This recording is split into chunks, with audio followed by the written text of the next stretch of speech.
아멘. 오늘은 예레미야서 개관을 하도록 하겠습니다. 지난주에 우리가 이사야서 개관을 했잖아요. 이사야서는 66장으로 된 꽤 긴 책입니다. 그래서 우리가 이사야서를 읽을 때, 이사야서를 연구할 때 중요한 몇 가지 방면이 있습니다. 그것은 이사야서가 무엇을 이야기하는지를 우리가 알 필요가 있죠. 이사야서는 하나님이 그분의 사랑 안에서 그 사랑하는 그분의 백성 이스라엘을 징계하십니다. 그럴 뿐만 아니라 그분의 의 안에서 바벨론부터 시작해서 이집트까지 민족들을 심판하십니다. 그렇게 하신 목적은 만물의 복원을 위해서 그리스도를 이 땅에 모셔오셔서 구원을 이루기 위한 것입니다. 기억이 나시죠? 그때 제가 1 더하기 2는 3이다 수학을 가르쳐 드렸습니다. 하나님이 이스라엘 백성을 징계하면 징계할수록, 민족들을 심판하면 심판할수록 그리스도는 그분의 구원을 가지고 더 빨리 오실 수가 있고요. 만물은 복원이 되고 새하늘과 새 땅은 출현하게 되는 겁니다. 네, 이것이 이사야서죠. 그러면서 우리가 이사야서를 읽을 때 다른 지역적인 것, 가지들에 속한 것들이 아니라 그리스도와 관련된 핵심적인 것들을 붙들어야 된다고 했습니다. 그분의 육체 되심, 인간 생활, 십자가에 못 박히심, 부활, 성천, 다시 오심, 새하늘과 새 땅, 이런 것들에 관한 이사야서에 있는 핵심적인 말씀을 붙들어야 됩니다. 그런 방면에서 이사야서를 추구하시기 바랍니다. 이제 두 번째 신원서인 예레미야서에 왔는데요. 오늘은 형제 자매님들과 함께 개요를 보면서 교통을 나누도록 하겠습니다. 개요를 잘 보시기 바랍니다. 자, 예레미야서는 예레미야가 기록을 했습니다. 예레미야라는 이름은 이제 야 할 때 그 야가 뭡니까? 여호와입니다. 여호와의 줄임말입니다. 예레미야 하니까 여기에도 여호와가 포함되어 있습니다. 근데 그 이사야는 여호와의 야의 구원, 여호와의 구원이잖아요. 예레미야는 여호와께서 높이신다, 혹은 여호와께서 낮추신다, 허물어뜨리신다, 이런 뜻이 있습니다. 그래서 이 예레미야는 출생으로 볼 때 그는 제사장이었는데요. 하나님이 그에게 특별한 일을 위해서 그를 신원자로 세웠습니다. 그래서 예레미야서 1장 4절과 5절에 이렇게 되어 있습니다. 여호와의 말씀이 나에게 임하였다. 나는 모태에 너를 짓기 전에 너를 알았고 모태에서 네가 나오기 전에 너를 거룩하게 하였다. 나는 너를 민족들에게 보낼 신원자로 세웠다. 예레미야는 민족들에게 보낼 이스라엘 백성뿐만 아니라 민족들에게 보낼 신원자로 하나님께 부름을 받았고 세움을 받았습니다. 그래서 1번에 보면 예레미야는 야께서 높이신다, 혹은 야께서 허무신다는 뜻입니다. 무엇을 허물고 무엇을 높이는가? 2번을 같이 읽어볼까요? 민족들과 왕국들을 뽑고 무너뜨리고 멸망시키고 허물며 건축하고 심기 위해 세워진. 예레미야는 민족들과 왕국들을 뽑고 무너뜨리고 멸망시키고 허무는 사역을 했고요. 또 말씀으로 건축하고 심기 위해서 세워졌습니다. 그래서 예레미야서 1장 10절에 보아라, 내가 오늘 너를 민족들과 왕국들 위해 세운 것은 그것들을 뽑고 무너뜨리고 멸망시키고 허물며 건축하고 심으려는 것이다. 한 이름 안에 이 두 가지가 다 포함되어 있습니다. 야께서 높이신다, 야께서 허무신다. 한 방면에서 예레미야는 허물어 버렸습니다. 또 한 방면에서는 예레미야는 건축하고 심는 일을 했습니다. 자, 그 다음에 예레미야의 중점 세 번째 한번 읽어볼까요? 요새화된 성과 쇠 기둥과 노성벽이 되어 온 땅과 유다 왕들과 고관들과 제사장들과 백성들과 맞서게 하신. 형제 자매님들, 예레미야가 사역할 그 당시에 이스라엘은 이사야하고는 조금 다릅니다. 이사야가 활동했을 때 이스라엘은 물론 악을 행했죠. 하나님을 덩졌습니다. 율법을 버렸습니다. 우상을 숭배했습니다. 그래서 그렇지만 하나님은 이사야서에서 하나님이 말씀하시는 의존은 뭐냐면 돌이켜라 할 겁니다. 돌이키지 않으면 심판받는다. 돌이키지 않으면 내가 너희를 심판하겠다. 이 내용입니다. 그런데 예레미야서에서의 이스라엘의 상황은 다릅니다. 이제는 돌이킬 수 없는 상태가 되어버렸습니다. 완전히 곪아가지고요. 이제는 더 이상 치료할 수 없는 상태가 되었어요. 그게 예레미야서의 상황입니다. 그래서 그럼 어떻게 하시느냐? 곪은 상처는 어떻게 해야 됩니까? 예, 이제 터뜨리고 잘라내버려야 됩니다. 이제는 더 이상 기대할 수 없습니다. 그래서 예레미야서 17장에 이렇게 말합니다. 만물보다 더 거짓되고 치유될 수 없는 것이 사람의 마음이다. 이스라엘은 이제 더 이상 부패될 수 없고 더 이상 치료될 수 없는 마음과 같은, 사람의 마음과 같은 그런 상태다. 하나님은 어떻게 하시냐면 이제는 뭐 돌이켜라 이렇게 하지 않습니다. 그 상태를 보고 하나님은 애통하시면서 우시는 겁니다. 그래서 이것을 위해서 예레미야는 제사장이면서 신원자를 보내셨습니다. 그래서 요새화된 성과 쇠기둥과 노성백이 되어 온 땅과 유대 왕들과 고관들과 제사장들과 백성들과 맞서게 하였습니다. 왕들도 제사장들도 고관들도 백성들도 또 거짓 신원자도 다 예레미야와 대적을 했습니다. 그러나 하나님이 예레미야를 아주 요새화된 성으로 만듭니다. 사실 예레미야는 하나님이 거기 왔을 때 아이고 하나님 나는 어린아이입니다. 나는 겁쟁이입니다. 내 같은 사람이 어떻게 왕을 대적할 수가 있고 제사장과 맞설 수가 있고 백성들과 맞설 수 있겠습니까? 아니다. 내가 너를 아주 강력한 존재로 만들어주겠다. 요새화된 성, 쇠기둥, 노성백이 되어서 맞서게 하겠다. 겁쟁이가 되지 말아라. 이렇게 하나님이 말씀하셨습니다. 그래서 이 청년 예레미야는 하나님에 의해서 강화되어서 그 당시에 전체 이스라엘 모든 사람과 대항하는 1인 군대가 되었습니다. 아멘. 자, 4번 읽어보죠. 예레미야는 하나님을 위해 말하는 이기는 이였어. 우리가 신원자가 된다는 것, 하나님을 위해서 말하는 자가 된다는 것은 이기는 자가 된다는 뜻입니다. 사랑하는 형제 자매님들, 이기는 자가 되려면 신원자가 돼야 됩니다. 교회를 건축하기 위해서 신원하는 사람이 돼야 됩니다. 내 말을 하는 것이 아니고요, 하나님의 말씀을 말함으로써 이기는 자가 될 수 있습니다. 그래서 우리가 매주마다 하는 신원 집회를 이번에는 우리 그룹 순서가 아니니까 편안한 마음으로 가야지.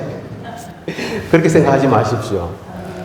만일 합당한 신원이 없으면 나는 내 순서가 아닐지라도 나는 일어서서 하나님의 말씀을 말해야 되겠다. 이런 영으로 집회에 오셔야 됩니다.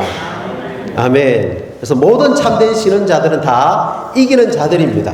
아멘. 예레미야는 반대 정부로서 일어서서 거짓 신원자들과 반대되는 정언을 하나님의 말씀을 말했습니다. 자, 예레미야에 관해서 첫 번째는 그의 이름의 의미를 우리가 알아야 되고요. 두 번째는 왜 하나님이 그를 신원자로 보냈냐면은 허물고 세우기 위해서 보내신 겁니다. 세 번째는 맞서도록 하기 위한 것이고요. 하나님의 말씀을 말해내도록 하는 것입니다. 그래서 예레미야서 1장 9절에 여호와는 그분의 손을 뻗으시어 내 입에 대셨다. 어떻게 신원을 하는지 아십니까? 주님, 제 입에 당신의 손을 뻗으셔서 당신의 말을 제 입에 주십시오. 내가 이것을 말해내도록 하겠습니다. 형제 자매님들, 뭐 조금 빗나간 이야기인데 신원하실 때 이거 보시면 더 헷갈립니다. 그러지 마시고요. 하나님이 우리 입에 주신 것을 먹고 씻고 기도하고 교통한 다음에 1분이라도 하시면요, 그게 하나님의 말씀이 되어서 성도들 안으로 분배됩니다. 그렇게 한번 훈련해 보십시오. 이거 보면요, 나도 읽다가 헷갈려 버립니다. 아멘. 자, 그 다음에 B번이죠. 예레미야서가 다루는 기간은 같이 읽어볼까요? 요시야 왕 통치제 13년부터 이집트로 끌려간 뒤에 이후에 어느 때까지 다룬 적어도 41년간. 예레미야가 활동했을 때, 하나님의 신원자로서 보냄을 받았을 때 41년간, 적어도 41년 동안 그는 하나님의 말씀을 말했습니다. 첫 번째 그가 만났던 왕이 요시야 왕입니다. 요시야 왕 누군지 아시죠? 31년 동안 유다를 통치했습니다. 아주 훌륭한 왕입니다. 그가 유다에 있는 우상들을 다 제거했습니다. 그 앞에 많은 왕들이 세웠던 바알, 아세라상, 산당, 이런 우상들을 다 제거했습니다. 훌륭하지 않습니까? 그런 성전을 보수했습니다. 그리고 유월절을, 그동안 폐해졌던 유월절을 다시 회복하면서 지냈죠. 그리고 성전에서 율법책을 발견한 다음에 읽어보고는, 와, 우리가 이렇게 하나님의 징계를 받고 하나님의 다루심을 받는 것은 우리가 율법을 저버렸기 때문이구나. 그러면서 백성들에게 우리가 율법을 지켜야 된다고 언약을 맺습니다. 아멘. 그러나 이제 애석하게도 이집트가 아시리아와 전쟁하러 이렇게 올라갈 때 머깃도에서 갈 필요가 없는데도 전쟁하러 갔다가 머깃도에서 전사를 하게 됩니다. 그런 다음에 그의 아들 여호아하스가 3개월 동안 다스립니다. 그런데 이제 이집트 왕이 그의 아들 여호아하스를 폐위시켜 버리고 이집트로 사로잡아 가버립니다. 그리고 나서 여호아하스의 형제, 원래 그의 이름은 엘리야김이었는데 이집트 왕이 너구가 여호야김으로 바꾸었습니다. 그래서 그가 11년 동안 유다를 통치했습니다. 그럴 때 이제 어떤 일이 벌어지냐면 바벨론 왕 느부갓네살이 유다를 침략합니다. 이게 첫 번째 유다 침공입니다. 그래서 바벨론 왕에 의해서 패배당하고 끌려가게 되죠. 족쇄에 채워서 끌려가게 됩니다. 그리고 그 바벨론 왕이 느부갓네살이죠. 성전의 기물들 중 일부를 가져갑니다. 이게 1차입니다. 1차 예루살렘 침략입니다. 그런 다음에 이제 그의 아들 여호야긴이 다스리게 됩니다. 여호야긴은 얼마나 다스렸습니까? 3개월 10일간 다스렸습니다. 또다시 바벨론 왕이 침공해서 그를 바벨론으로 끌고 갑니다. 이것이 2차 침략이죠. 그런 다음에 여호야긴은 끌려가고 나서 그의 삼촌이죠. 시드기야가 11년 동안 유다를 통치합니다. 시드기야 아주 악한 왕입니다. 그는 하나님의 집을 더럽히고 그럼으로써 하나님이 그에게 심판을 내렸죠. 바벨론 왕이 이때 비로소 예루살렘을 완전히 멸망시켜 버립니다. 성전을 확 불태워 버리고 성벽을 다 물어 버립니다. 그리고 시드기야 어떻게 한지 아시죠? 두 눈을 뽑아버리고 그의 아들을 자기가 보는 앞에서 죽여버립니다. 그리고 바벨론으로 사로잡아 갑니다. 그래서 성을 완전히 불태워 버리죠. 그런 다음에 이제 왕이 아닌 그달리아라는 사람이 한 2개월 동안, 거기 7개월 되어 있죠. 잘못됐습니다. 2개월 동안 다스리다가 신하들에 의해서 암살을 당하게 됩니다. 그런 다음에 예레미야가 이집트로 강제로 끌려가게 되는 것이죠. 이것이 바로 예레미야가 사역했던 당시의 상황입니다. 자, 그 다음에 C번을 보면요, 같이 읽어봅시다. 예레미야서는 예레미야의 상황과 인격과 느낌에 대해 말해주는 자서전입니다. 이게 이제 중요한 내용인데요. 형제자매님들, 이사야서에는 많은 내용들이 있지만 이사야 이사야라는 사람을 하나님이 여호와의 종으로 예표를 합니다. 그러나 이사야 그 자체에 대해서는 많은 이야기를 안 합니다. 그런데 예레미야서는 여기에 무슨 교리도 별로 없습니다. 무슨 뭐 역사적인 사건도 별로 없습니다. 대부분이 하나님이 예레미야라는 사람을 통해서 이스라엘에 대해서 그 부드러운 마음을 가지고 애통해하면서 우는 내용입니다. 그래서 예레미야를 우리는 많은 성경 교사들이 그를 눈물의 쉬는 자라고 부릅니다. 그래서 이 예레미야서는 예레미야가 처했던 그 상황, 인격, 느낌에 대해서 말해주는 자서전입니다. 이것이 아주 중요한 내용입니다. 자, 1번 한번 읽어보죠. 부드러운 마음을 가진 예레미야는 부드러운 마음을 가진 하나님과 절대적으로 하나였습니다. 엘리야라는 신원자 아시죠? 엘리야의 사역은 강합니다. 그는 하늘에서 불 내려오게 했습니까? 네. 기도해서 하늘에서 비도 내려오게 했습니다. 엘리야는 그 당시 북이스라엘의 그 부패한 상황에 대해서 그는 강하게 지적하면서 책망하면서 강한 사역을 했습니다. 그런데 예레미야는 하늘에서 비 오게 안 했습니다. 불도 내려오게 하지 않았습니다. 예레미야는 뭐 했는지 아십니까? 끊임없이 울었습니다. 그의 눈에서는 눈물만 계속 흘렀는 겁니다. 이것이 하나님이 치유될 수 없는 이스라엘을 향해서 하나님께서 하시는 그것을 예레미야가 정확하게 그대로 반응했습니다. 그래서 이런 말이 있죠. 예레미야서 2장 1절에 보면 여호와의 말씀이 내게 임하였다. 가서 여호와가 이렇게 말한다고 예루살렘의 귀에다 외쳐라. 내 어린 시절의 그 다정함과 내 신부 시절의 그 사랑을 나는 기억하나니 그때 너는 광야에서 씨 뿌리지 못하는 땅에서 나를 따라다녔다. 이스라엘 백성이 광야에서 40년 동안 그걸 하나님은 뭐라고 표현하셨냐면요, 어린 시절이라고 했습니다. 신부 시절이라고 했죠. 그때 나는 그 사랑을 기억한다. 너희가 남편인 나를 절절 따라다녔다. 그런데 지금은 너희가 어떻게 되었느냐. 이게 이제 이스라엘을 향하신 하나님의 부드러운 마음을 보여주는 것입니다. 자, 2번 읽어보죠. 예레미야는 하나님을 대신하여 울었어. 제가 이거는 꼭 읽어드리겠습니다. 예레미야 4장 19절. 이거 하나님이 하시는 말씀입니다. 잘 들어보십시오. 제가 깜짝 놀랐습니다. 내 창자여, 내 창자여, 내 속이 뒤틀리는구나. 하나님의 창자가 뒤틀린다는 겁니다.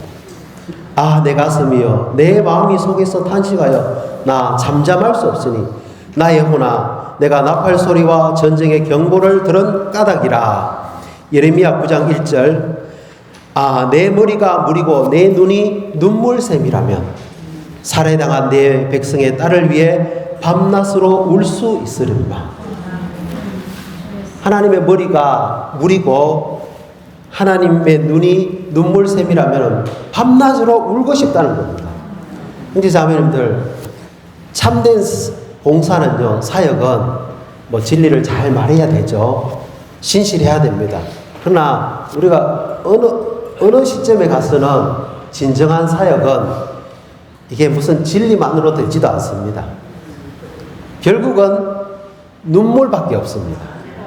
눈물을, 요즘한 형님 그랬죠. 눈물을 흘려보지 않은 사람은 참된 사역이 아니다고 이야기합니다. 바울이 사도행전 20장 28절입니까? 내가 에베소에서 3년 동안 밤낮 눈물로 여러분에게 권면했습니다. 이렇게 이야기했잖아요. 이것이 진정한 사역입니다. 예레미야서 13장 17절. 너희가 이 말을 듣지 않으면 너희 교만 때문에 나의 혼이 엄밀한 곳에서 울리니. 하나님이 엄밀한 곳에서 울고 싶다는 겁니다. 그래서 3번에 보면 같이 읽죠. 예레미야는 자주 울었고 심지어 통곡하였기 때문에 눈물의 쉬는 자라고 불린. 예레미야 애가 1장 16절에 내가 울어 내 눈에서 눈물이 물 흐르듯 하니. 이게 과장된 표현일까요? 참된 표현일까요? 형제 자매님들은 지금 오늘날 우리의 어떤 지체의 상황을 볼 때, 또 이 기독교 전체적인 상황을 볼 때, 또 이 세상의 상황을 볼 때 눈물이 나지 않습니까? 우리의 다음 세대들을 볼 때 눈물 나지 않습니까? 내 눈에서 눈물이 물 흐르듯 하니. 예레미야 애가 2장 11절 내 눈이 눈물로 상하고 내 내장이 문드러지는구나. 내 간이 땅에 쏟아지니. 이렇게 또 말합니다. 예레미야 애가 3장 48절 제 눈에서는 제 백성의 딸의 멸망으로 눈물이 시냇물처럼 흐릅니다. 형제 자매님들, 이 굉장히 중요한 내용입니다. 예레미야는 하나님의 마음과 하나 되어서 그의 존재의 깊은 속에서부터 그 동정심과 그 긍휼의 마음이 솟아올라서 이스라엘 백성들과 민족들의 상황을 보면서 눈물을 흘렸습니다. 근데 우리가 알잖아요. 시편 84편인가 보면은 내가 눈물의 골짜기, 박하 골짜기를 지날 때 이 눈물이 어떻게 되는 줄 아십니까? 샘이 되었어. 이른비, 그 영의 복을 가져온다고 합니다. 우리가 정말 주님의 마음과 하나 되어서 흘리는 그 눈물은, 몇 방울 떨어지는 그 눈물이 결국은 샘이 됩니다. 그 샘은 비가 되어서 그토록 완고했던 사람들에게 뿌려지고 흘러가서 그들의 마음을 녹이고 바꾸게 할 것입니다. 4번입니다. 하나님의 부드러운 마음과 하나님의 의가 합쳐져 있다는 점이 이 책의 특별한 특징이다. 예레미야 9장에서 하나님이 이스라엘 향해서 울고 통곡합니다. 풀밭을 또 애가를 부릅니다. 왜냐하면 하나님은 그 예루살렘을 폐허더미로 또 그 성냥이들의 처소로 만들며 유다의 성들을 황폐한 곳으로 만들어서 주님이 없게 하겠다고 말씀하십니다. 그러면서 놀라운 것은 23장 5절 6절에 보면 이렇게 말합니다. 참으로 그날들이 오고 있다. 여호와의 선포이다. 그때 내가 다윗에게 의로운 한 순을 일으키리니. 주님을 자신을 말합니다. 주님은 인성 안에서 의로운 한 순으로서 이 땅에 오실 것입니다. 일으키리니 그가 왕으로서 다스리고 현명하게 행하며 땅에서 정의와 의를 집행하리라. 그의 날에 유다가 구원을 받고 이스라엘이 안전하게 거주하며 그가 여호와 우리의 의라고 불리리니 이것이 그의 이름이라. 다윗에게서 일으켜지는 한 순이신 그리스도가 이름이 여호와 우리의 의인데요. 그분이 부패한 치유될 수 없는 이스라엘을 치유하셔서 변화시켜서 이제는 어떻게 부르냐면은 앞에서는 예레미야 9장에서는 죄송합니다. 예레미야서 23장에서 5절에서는 그분이 여호와 우리의 의라고 불리지만 나중에 가면은 예루살렘 성이 여호와 우리의 의라고 불려집니다. 그래서 한 방면에서는 예레미야서는 하나님의 부드러운 마음과 또 하나님의 의가 합쳐져서 결국은 이스라엘이 치유받을 것을 말해주고 있습니다. 자, 주제를 같이 한번 읽어볼까요? D번. 하나님께서 이스라엘과 민족들을 다루실 때 그리스도께서 하나님의 선민의 중심과 둘레로서 그들에게 여호와의 의가 되신. 아멘. 충분히 설명했습니다. 그 다음에 그 단락 구성을 보면 예레미야서는 크게 4단락으로 나눠져 있습니다. 첫 번째는 뭡니까? 예레미야가 부름받고 위임을 받습니다. 1장이죠. 그 다음에 2장부터 45장은 이스라엘이 여호와를 거슬러 죄를 지어 여호와께서 이스라엘을 벌하심입니다. 이스라엘이 하나님 앞에 2가지 악을 행했습니다. 생수의 근원이신 하나님을 버린 것과 물을 담을 수 없는 저수저를 판 것입니다. 이것은 크게 말한 것이고요. 세부적으로 말하자면 우상을 숭배했습니다. 자녀들을, 어떤 왕들은 자기 자녀들을 불 속에 집어넣어 버렸습니다. 니무롯의 아내인 세미라미스, 하늘의 황후라고 바벨론 종교에서 숭배하는 그 여인을 위해서 이스라엘 백성들이 이렇게 땔감을 주오고 준비를 합니다. 유다는 예루살렘에서 하나님을 경배한다고 하지만 위선적으로 경배합니다. 북쪽의 이스라엘은 하나님이 뭐라고 표현했냐면 그들은 취객들이다. 아침부터 저녁까지 술에 취해 있다. 예루살렘 성은 창녀의 성이 되어버렸다. 하나님을 신뢰하지 않습니다. 이집트를 신뢰하고 아시리아를 신뢰합니다. 이것이 이스라엘 백성의 상황이었기 때문에 하나님이 그들을 벌하시는 것이죠.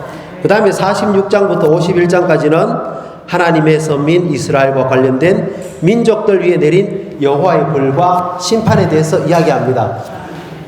이집트부터 시작해서 바벨론까지 심판합니다. 첫 번째는 이집트입니다. 마지막은 바벨론입니다. 왜 첫 번째가 이집트일까요? 이집트는 생계와 누림을 상징하는 세상을 상징하잖아요. 이집트는 아주 누림직한 곳이고, 그러나 그것이 하나님의 백성을 빗나가게 합니다. 그뿐만 아니라 바벨론은 우상 숭배를 상징하잖아요. 바벨론은 사람을 높입니다. 바벨론은 하나님을 대적합니다.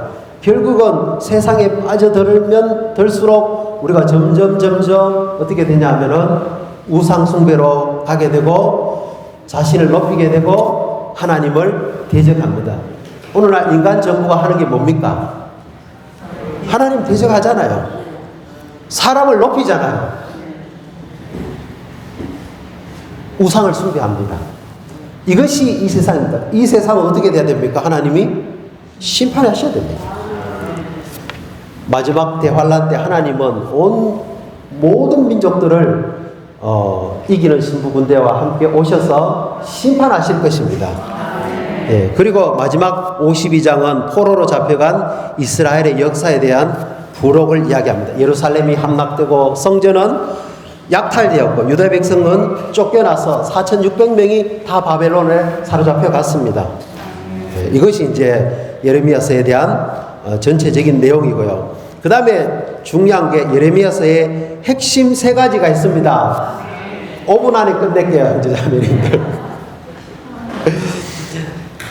예레미야서는 이걸 모르면은 껍데기만 한 겁니다. 예레미야서의 핵심이 3가지가 있는데 첫 번째가 뭡니까? 하나님께서 우리에게 원하시는 것이 무엇인지를 보여줍니다. 관련 성경 구절이 예레미야서 2장 13절 아시죠? 내 백성이 2가지 악을 행했다. 생수의 원천인 나를 버렸다. 자기들을 위해서 저수저를 팠는데 그것은 물을 담아둘 수 없는 새는 저수조다. 하나님이 원하시는 건 뭔지 아십니까? 이스라엘 백성들이여, 내가 생수의 원천이다. 나에게서 와서 나를 마셔야 된다. 내가 구원의 원천이다. 나를 마시면 어떻게 되느냐? 새 예루살렘이 된다는 거예요. 근데 나를 마시지 않고 너희는 왜 우상을 자꾸 섬기느냐? 왜 우상을 마시느냐? 그래서 하나님이 이스라엘 백성들에게 예레미야를 통해서 하신 말씀이 내가 바로 생수의 원천이다. 나를 마셔야 된다. 사랑하는 형제 자매님들, 요즘 뭐 마시고 계십니까? 삼다수 마시고 계십니까? 생수의 원천이신 3일 하나님을 마시고 있습니까? 그 사람 속에서 원천이 되어 샘솟아올라 영원한 생명에 이릅니다. 영원한 생명이 뭡니까? 새 예루살렘이 되는 겁니다. 두 번째, 예레미야서의 핵심적인 내용은 타락한 상태에 있는 우리가 어떠한지를 드러냅니다. 아까 제가 했죠. 만물보다 더 거짓되고 치유될 수 없는 것이 마음이니 누가 그것을 알 수 있습니까? 예레미야서 13장 23절 구스인이 그 피부를 표범이 그 반점을 바꿀 수 있겠느냐? 가능합니까? 불가능합니까? 불가능합니다. 그럴 수 있다면, 만일 그게 가능하다면 악을 행하는 데 익숙한 너희도 선을 행할 수 있을 것이다. 어떻게 이게 가능한지 아십니까? 3번입니다.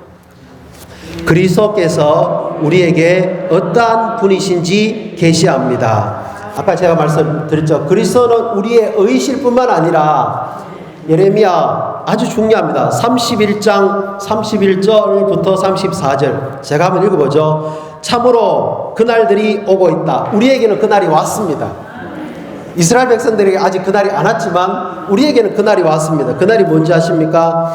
여호와의 선포이다. 그때 내가 이스라엘 집과 유다 집과 새 언약을 맺으리니 그것은 내가 그들 조상들의 손을 잡고 그들을 이집트 땅에서 데리고 나오던 날에 맺은 언약과 같지 않다. 하나님의 율법은 모세를 통해서 피로 맺은 그 옛 언약은 좋습니다. 영적입니다. 선합니다. 그런데 그 언약은 이스라엘 백성들을 바꿀 수가 없었습니다. 결국 그들을 우상숭배하게 만들었잖아요. 왜? 그들 밖에 있기 때문에. 안 됩니다. 하나님은 그 법을 이제는 아까 치유될 수 없는, 만물보다 거짓되고 치유될 수 없는 그 마음에다가 그 법을 집어넣어 버립니다. 놀랍지 않습니까? 이게 예레미야서를 말하고 있는 겁니다. 그러나 그날들 후에 내가 이스라엘 집과 맺을 언약은 다음과 같다. 나는 내 법을 그들의 속부분들에 두고 그들의 마음에 그것을 기록할 것이다. 우리 마음 영적인 엑스레이 찍으면 뭐가 나올지 아십니까? 생명의 영의 법이 우리의 내적인 부분 안에 있습니다. 두 번째, 나는 그들의 하나님이 되고 그들은 내 백성이 될 것이다. 그들 각 사람은 자기 이웃과 자기 형제에게 여호와를 알라고 가르치는 일이 더 이상 없을 것이다. 왜냐하면 그들 가운데 가장 작은 사람부터 그들 가운데 가장 큰 사람에 이르기까지 모두 나를 알 것이기 때문이다. 생명의 영의 법의 내적인 생명의 감각에 의해서 큰 자부터 작은 자까지 이제 하나님을 알게 됩니다. 형제 자매님들, 하나님이 사랑이라는 거 교리입니까? 실제입니까? 그렇죠. 하나님이 영원하시다는 게 이게 이론입니까? 참입니까? 생명의 느낌에 의해서 우리는 압니다. 정말 압니다.